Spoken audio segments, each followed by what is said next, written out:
Coming up on the Personality Profile, a look inside Monticello Raceway at some of the behind-the-scenes things, and that's the program director, Mr. John Flynn, coming up right after these messages. They said it couldn't be written. The book that hit America like a runaway locomotive. For the life of me, Foster, your obsession with that book escapes me. It's only a catalog. The book that's helping America find a better way to live from the Consumer Information Center of the U.S. government. What do you find in that catalog? Something you could never give me, Lillian. More than 200 fact-filled federal publications listed inside, more than half free. Booklets on home and car repair, weight control, keeping household records. I've read them all. To be the man you want me to be. The book you have to read, the price you won't believe. It's free. The new Consumer Information Catalog. Just write New Catalog, Pueblo, Colorado, 81009. That's New Catalog, Pueblo, Colorado, 81009. Send for the book. Don't wait for the movie.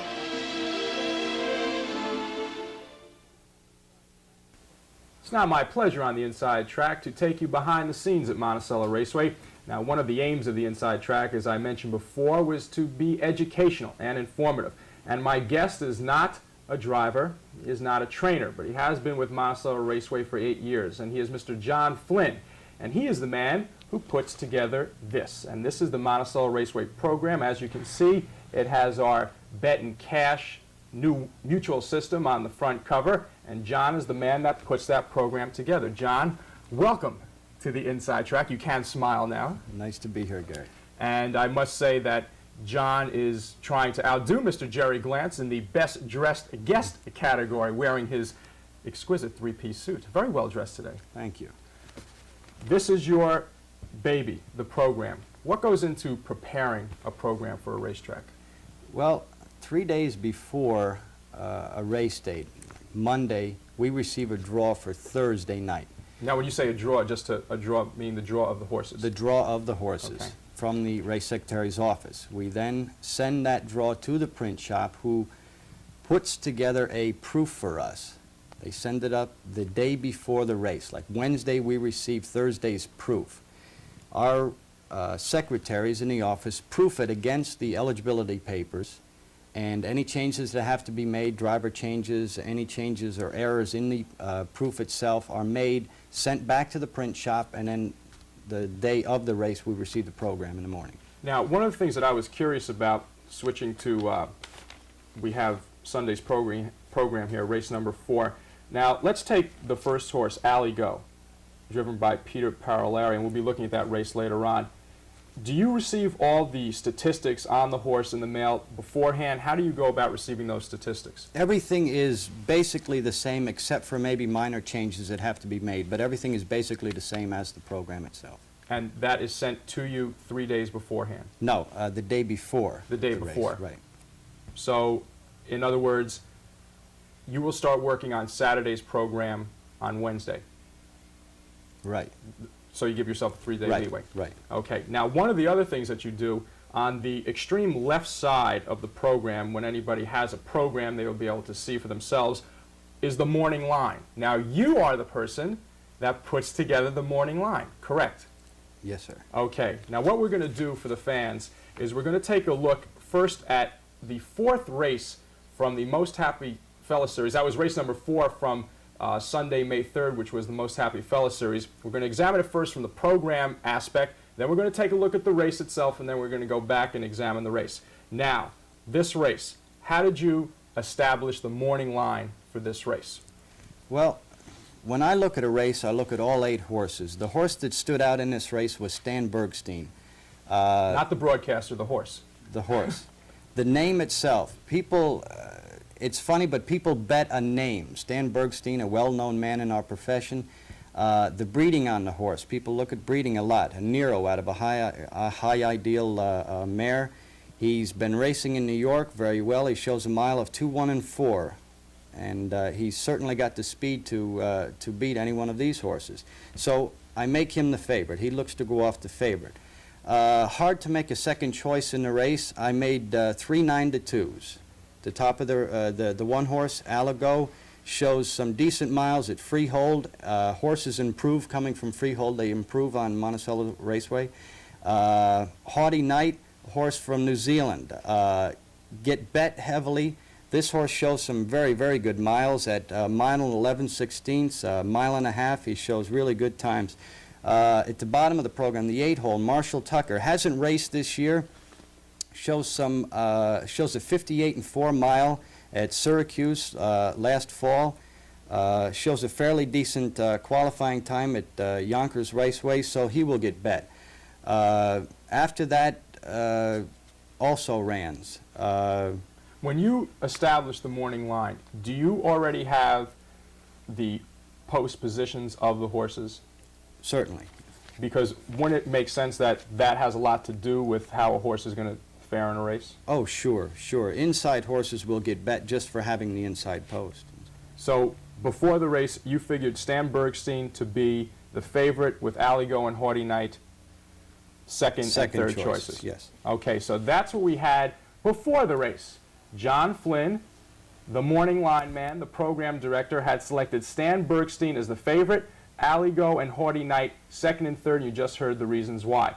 So now let's take a look at this race. This was Sunday, May 3rd, the fourth race, the first in the Happy Fella Classic Series, and we'll be discussing that after the race.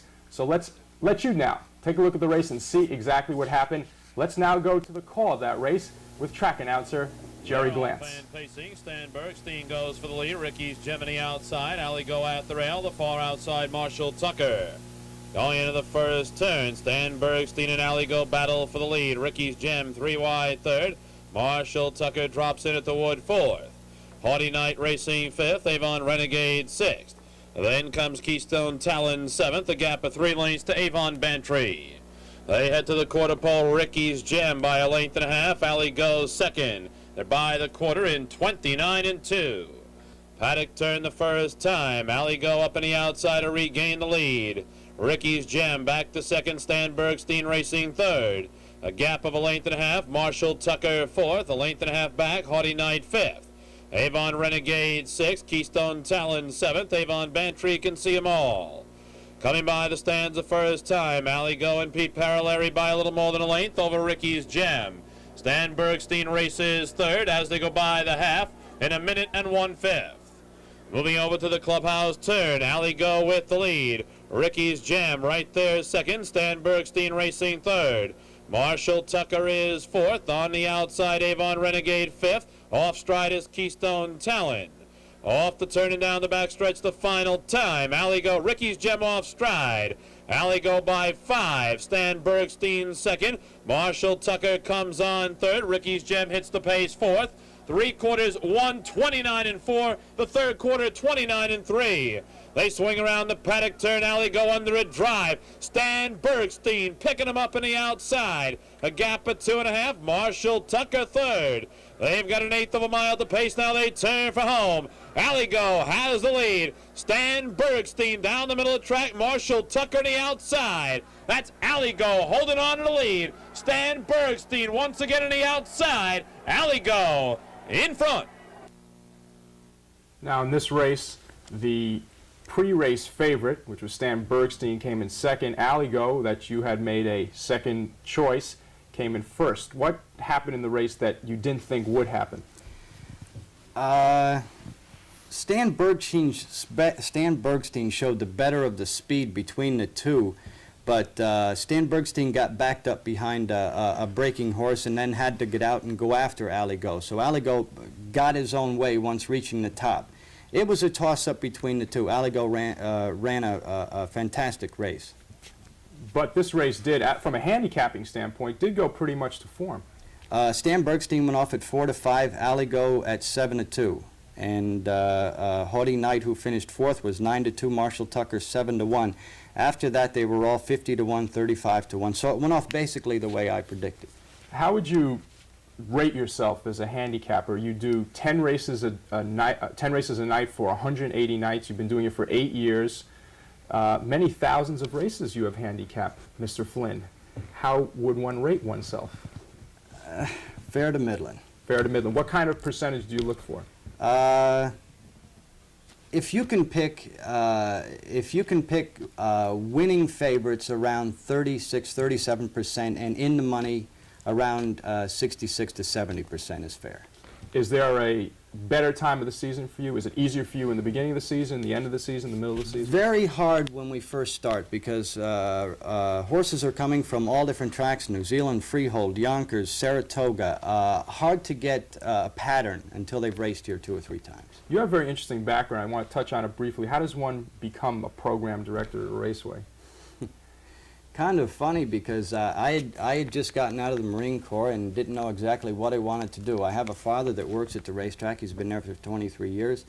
And he told me that somebody was looking for a program director. Well, I didn't know which end to feed, so I said I'll give it a shot, and it turned out all right. Have you always had an interest in harness racing? Never had until I come over to apply for the job. So in other words, your handicapping basically started when you first started with the program department. Yes, it did. How would you judge your improvement from day one to now? I've done a complete turnaround, I think. How did you get to know the horses? Just by watching them every day? Did you go into the paddock before the races? No, just out of necessity. That's it, basically. Tell the viewers a little bit about what you did in the Marine Corps. I think that's quite interesting. Well, I held a government clearance, top secret government clearance, and I worked as a special radio operator or an intercept operator in Scotland. I was stationed in northern Scotland for 2 years and Homestead down in Florida for 13 months. So you were in the surveillance intelligence business in the war? Yes, I was. In the war when you were in the service? Yes. And now you're taking it easy at Monticello. It's easy compared to the service. It's a snap. John, thanks a lot. Thank you. My guest, John Flynn, on the Personality Profile. And coming up next, the professor through the haze, the man who survived Jerry Cooney and the Philly Fanatic on opening night, will be with me on the Professor segment with a new trivia question right after these messages.